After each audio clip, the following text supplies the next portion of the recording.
يقول فضيلة الشيخ وفقكم الله، إذا كان يوم العيد قد وافق يوم الجمعة نعم. وصلينا العيد ثم أتى وقت الظهر، فأيهما أفضل، أن نصلي صلاة جمعة أم صلاة ظهر؟ الأفضل صلاة الجمعة. الأفضل صلاة الجمعة. الجمعة تقام ولا تترك، لا بد من إقامتها، والأفضل أنك تحضرها. لكن لو ما حضرتها وصليت ظهرا أجزأ ذلك، لكن لا يكون هذا مثل ما يفعل بعض الجهال، يؤذن للظهر ويجتمعون في المسجد ويصلون ظهر. ما هو الأمر كذا. الأمر بالنسبة للأفراد إنهم يصلون ظهر بمفردهم، أو يصلون جماعة قليلة في بيت أو في مكان أو في منتزه.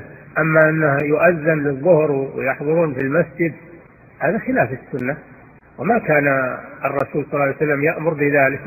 ما قال أذنوا للظهر واجتمعوا في المسجد وصلوها ظهر إذا حضرتم الجمعة. الرسول ما قال هذا ولا أمر به.